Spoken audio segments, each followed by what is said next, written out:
Everybody else was taken, so this is me. Molweni, you guys. I trust that everyone is doing well today. Welcome back to another video. If you are new here and watching for the first time, hi and welcome. My name is Natasha, and this is basically a space where we share experiences, we learn, and we grow, okay? If you are watching from outside, please do come in and become a part of this beautiful family just by clicking that subscribe button below. And for all the returning family members, welcome back, fam. You know the house rules. You grab a drink of something and we enjoy. I am not having any drink today because I literally had a cup of tea a few minutes ago, so I think I'm good for now. But you are more than welcome to grab a drink of something if you want to, and let us get into the video. So as you can tell from the title of the video, today we are going to be talking career, okay? I am going to be sharing with you guys the career path that I have chosen and obviously dwell on that. Today's agenda is going to be what is logistics and supply chain management. Is logistics and supply chain management a right career path to pursue? What job titles can you hold in logistics and supply chain management? My experience, what I studied and what I wanted to be initially, what drew me to logistics, how I decided to study logistics, and finally, the positions I have worked in, okay? So, we're going to start off with a simple Google definition of what logistics and supply chain management means, or the definition in simple terms. Logistics refers to the overall process of managing how resources are acquired, stored, and transported to their final destination. Logistics management involves identifying prospective distributors and suppliers and determining their effectiveness and accessibility. Logistics managers are referred to as logisticians. Logistics is the part of supply chain management that deals with the efficient forward and reverse flow of goods, services, and related information from the point of origin to the point of consumption, according to the needs of customers. Logistics management is a component that holds the supply chain together. It's basically the definition of logistics, right? And then we are going to head into the definition of supply chain management. Before a product ends up in a user's hand, it starts out as raw materials. Each step in the process from raw material to end product is a step in the supply chain. Supply chain management refers to the coordination of all the company's people, software, and tools along that chain. Supply chain managers work in every industry, from healthcare to technology to food and beverage. Those industries need to make sure that their products get to the right place at the right time, which is where logistics comes into play. Logistics is the packaging, shipping, distribution, and delivery of goods. Okay, so basically I have shared with you guys the definitions of logistics management and supply chain management. I thought it was important for me to start off by defining these two so that a person understands what we are going to be speaking about throughout the video. Is logistics a right career path to pursue?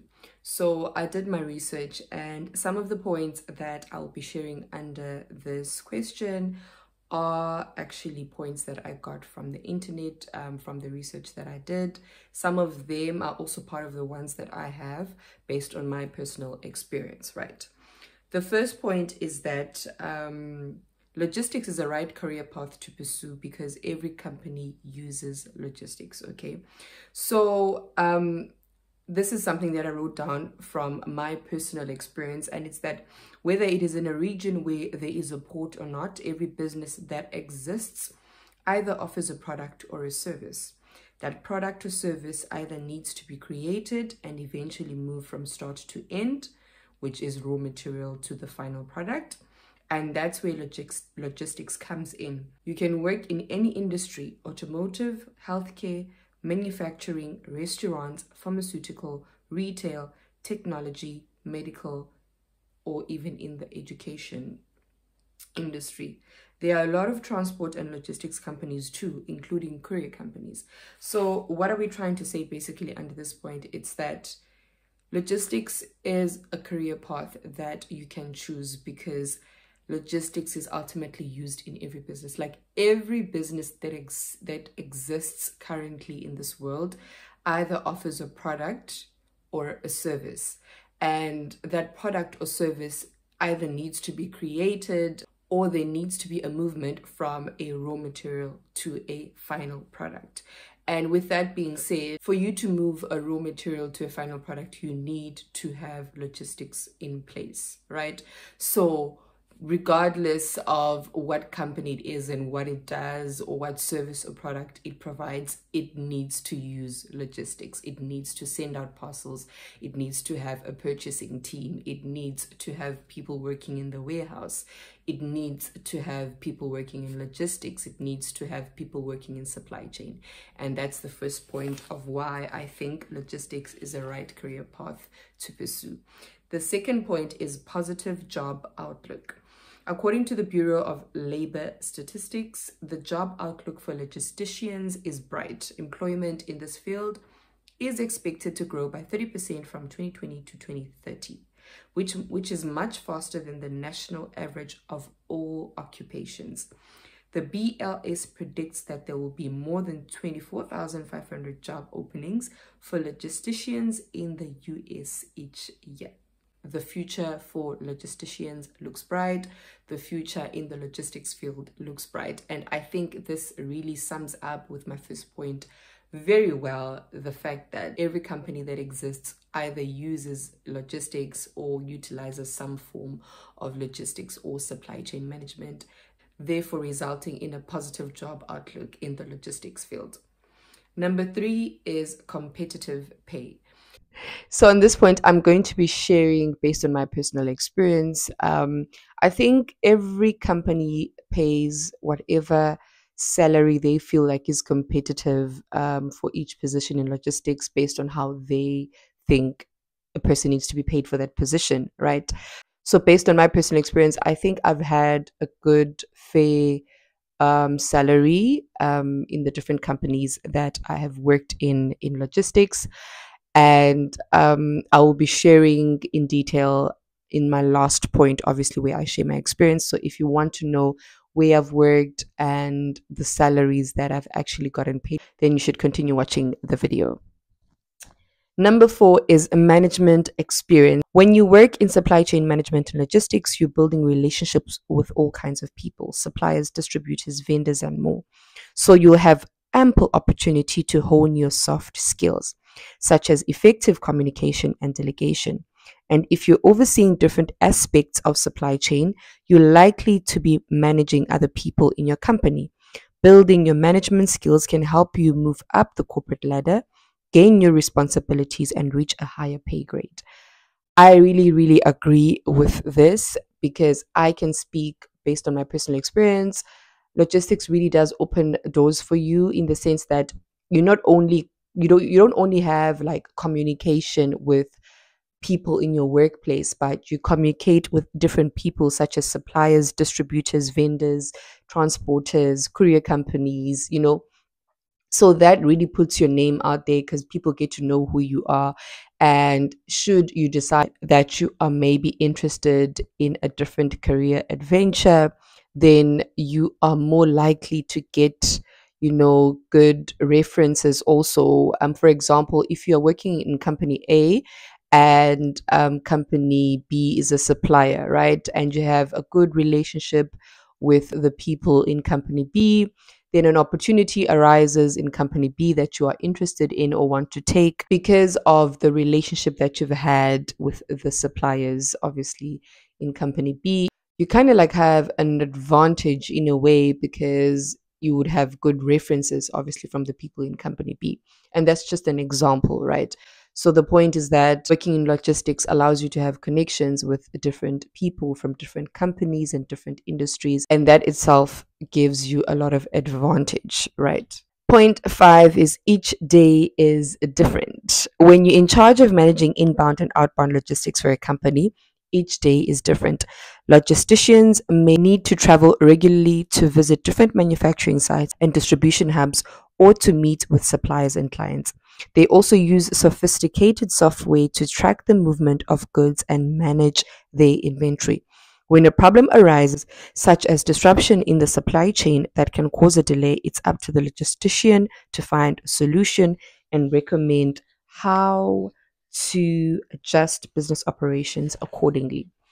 If you enjoy variety, overcoming challenges, and problem solving tasks, this career may be a good fit for you. What job titles can you hold in logistics?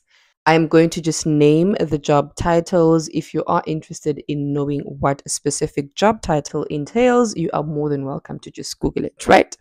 So, in no particular order, the first one is supply chain design and planning.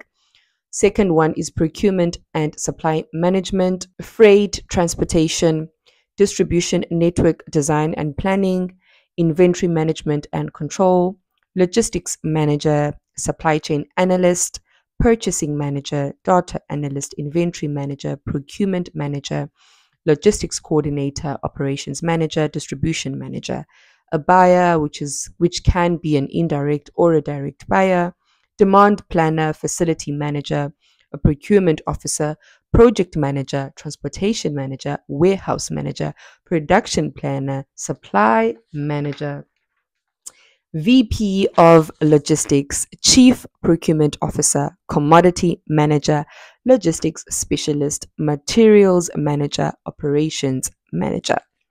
That is the end of the first 3 points that we had on our agenda.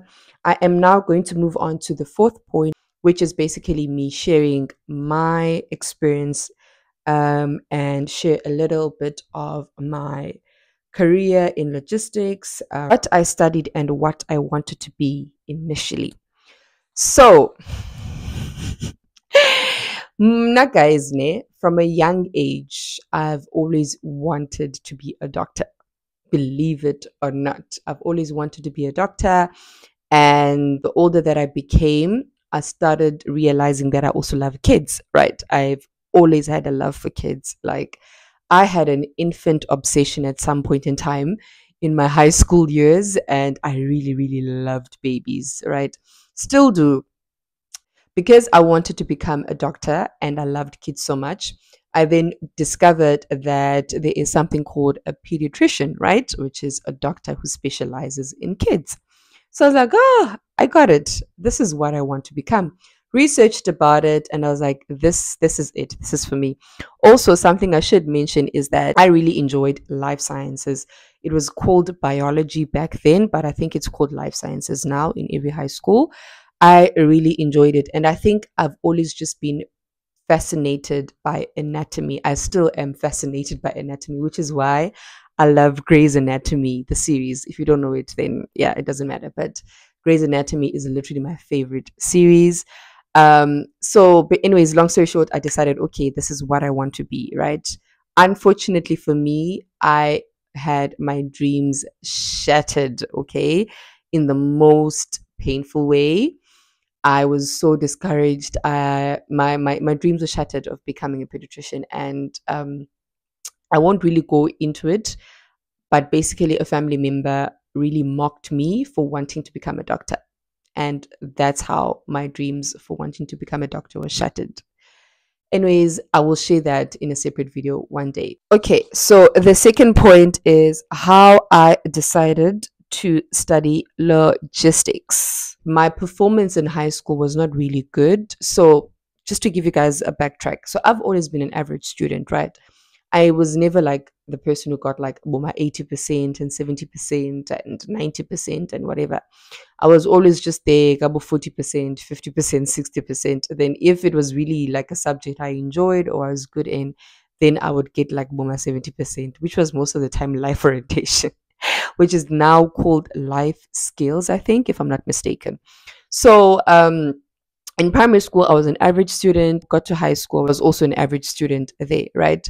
When we were in grade 9, if I'm not mistaken, I'm now speaking based on my time, right? I don't know how things are now, but based on my time, because I matriculated in 2010, 2010, right? So in our time, when you were in grade 9, you had to choose what subjects that you wanted to continue with until you finish high school, which is until you get to grade 12, until you matriculate. So in that time, if you chose subjects such as business, accounting, and I forgot what the third subject was. I think it was maths literacy. You were considered as not being really smart or whatever. But if you chose like physical science, life sciences, and pure maths, then you were considered to be a smarty, right? So I fell under peer pressure, guys. And I think this is something that I should mention. It's so important to have career guidance. It's so important to see a career coach when you're still in high school, even after primary school. I feel like it's important. If there's one thing that I would change or I would suggest high schools and primary schools to do, it's to make sure that they have career coaches to help kids to find out what they want to pursue or what they're good in or what they're passionate about, because we never had that, right? Yes, we went to career expos where they showed you what different careers entail and where you could work and what you would do in a specific position. But we didn't really get career coaching to say, okay, Natasha, what type of person are you? What do you really like? What are you passionate about? What are you good in? So that you can be led to the career that is right for you. Fortunately for me, I fell into peer pressure and I chose to do pure maths, physical sciences, and life sciences. And let me tell you, the flames that I saw, yeah. I still think about it, guys. Yo, descended trauma. Like, I still have trauma from the way that I failed, right? So I wasn't like a bad student, guys. Don't get me wrong, but I also was not passing as good as I should have. So I was getting more like 40%, 50%, in physical sciences. Maths, guys, it trauma and senayo your maths. I will never ever forget what maths did to me, guys.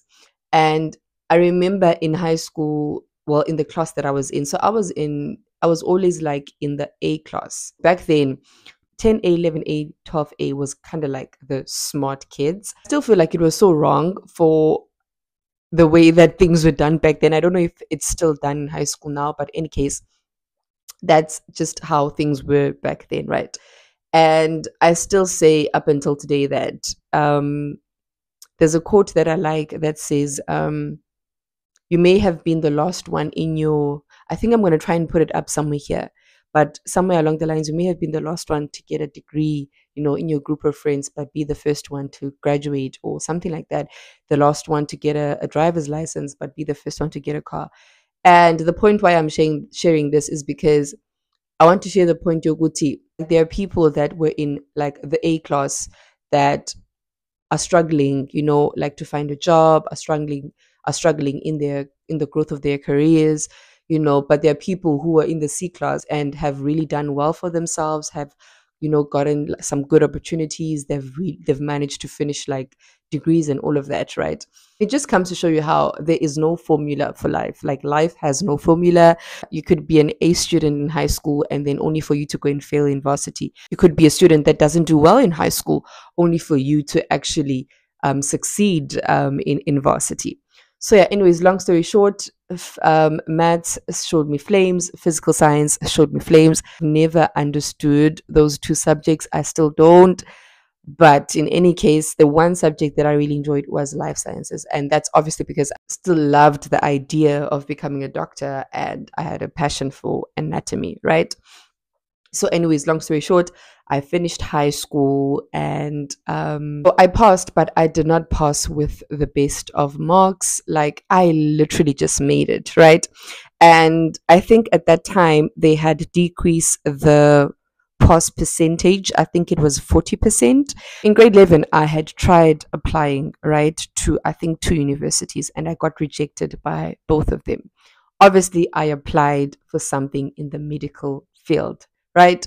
Got rejected because my marks were not good from like grade 9 until grade 11. Then, when I matriculated, my marks were also still not good.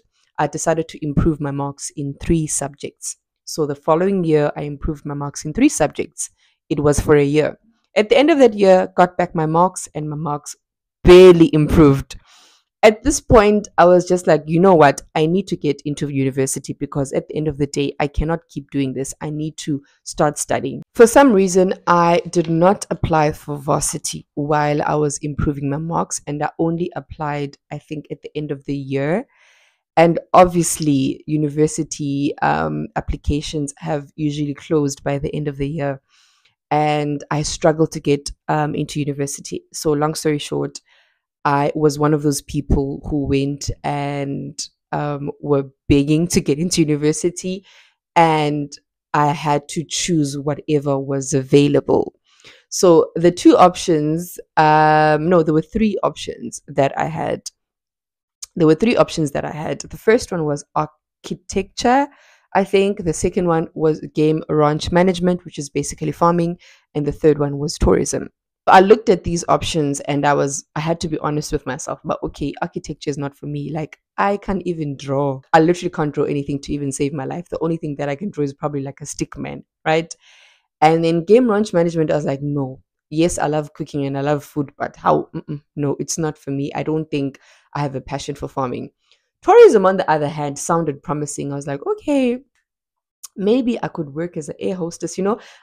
Sometimes they sell you these dreams, and you're like, I see myself, and I've got the body, I've got the looks. I could actually even picture myself wearing the uniform, working as an air hostess and all of that. So I was like, okay, this one, it's the one.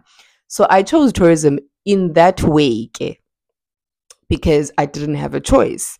Went into tourism the first year, second year, and let me tell you the irony. Remember, I told you that in high school, I was not an A student. Like, I was literally just making it. When I got to varsity, hey, Sana, I was so smart. Angaz, I really don't know what happened. But it goes back to what I said, that some people will be smart in high school, but maybe struggle in varsity. Some people will struggle in high school, but maybe succeed or excel in varsity, right?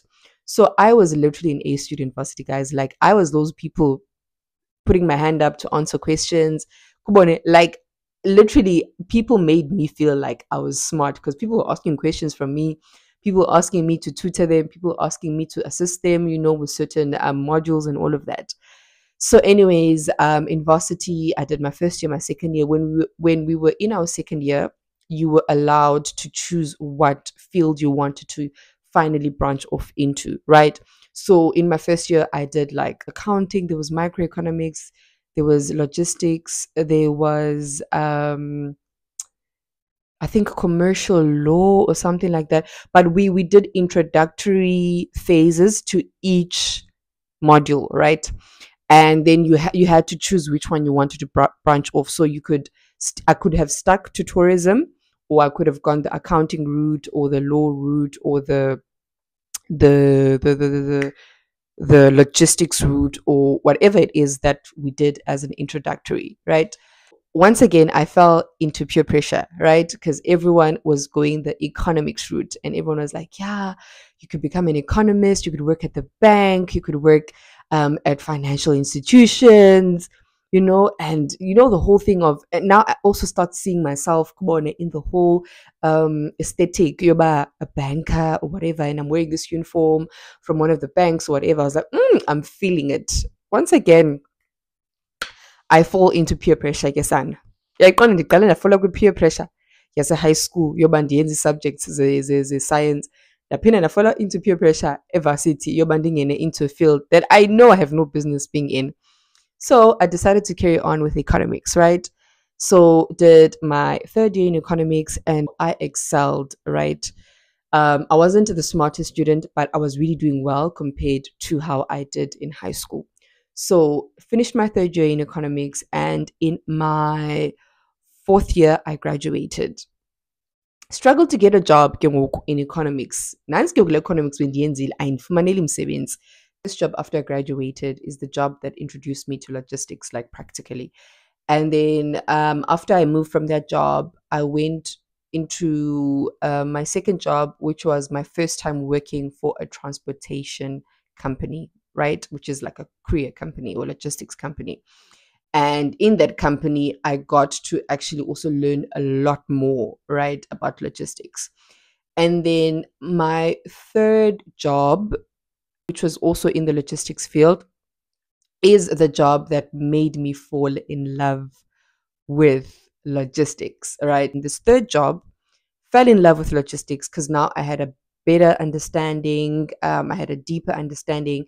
I had been exposed to it practically from these two different jobs and my third job.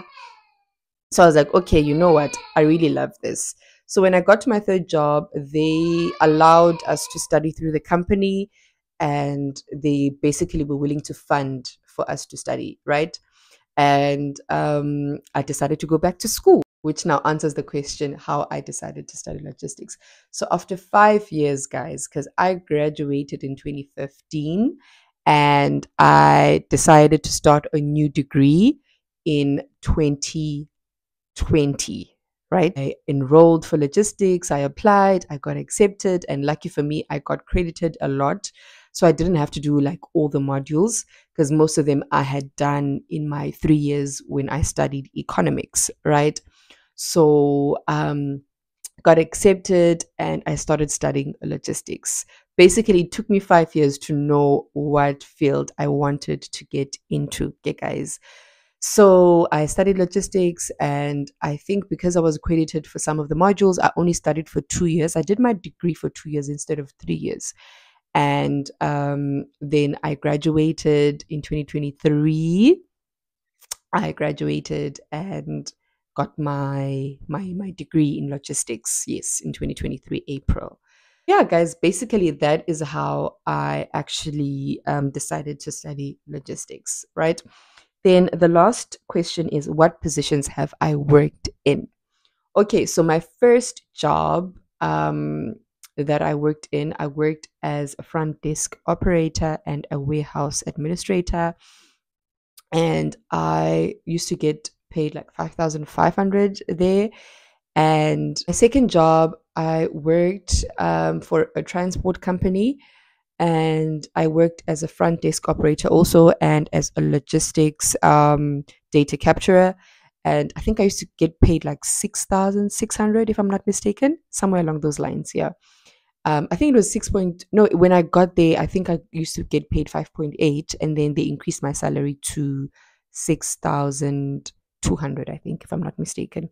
My third job that I worked at, which was the job that where I fell in love with logistics. Um, I started off as a data capturer, and I think I was getting paid somewhere along the lines of 8,000 or something. Yeah, something like that, if I'm not mistaken. And then um, I got promoted. It was my first corporate promotion, guys. I was so happy for myself. I got promoted into a junior buyer, and that's where I got exposed to the purchasing side of logistics, the procurement side. You guys, yeah, I loved that job. And I think obviously the promotion came with an increase in salary, and I think I got something along the lines of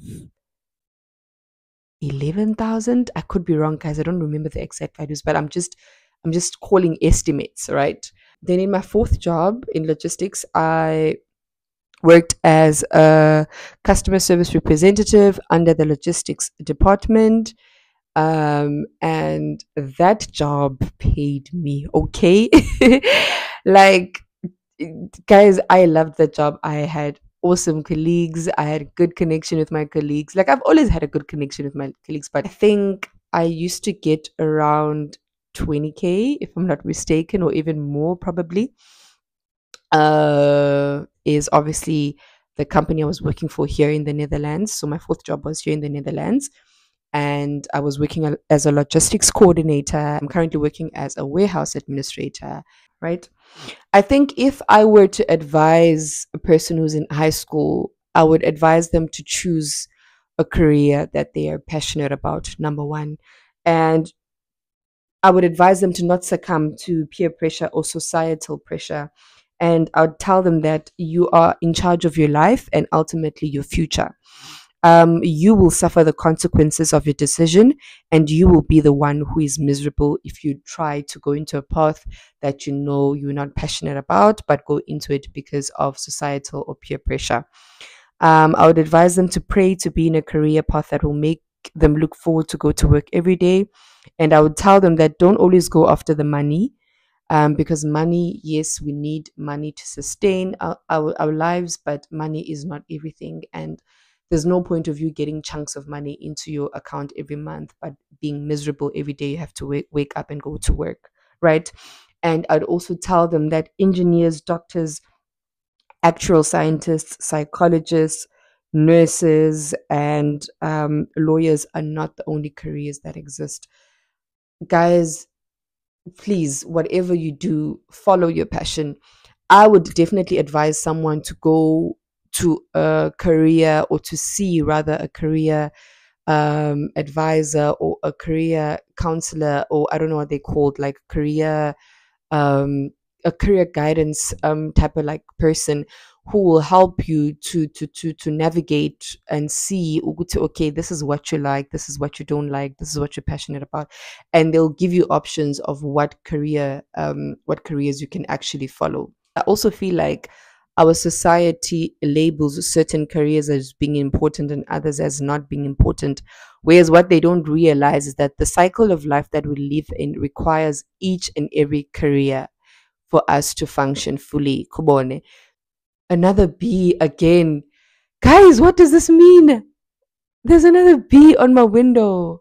If you've watched my previous two videos, you'll know that I've mentioned that there've been bees on my window. Like, anyways, just follow what you are passionate about, follow what is important to you, and follow a career path that you know you're going to look forward to. And you know that waking up every morning and going to work is going to be exciting for you.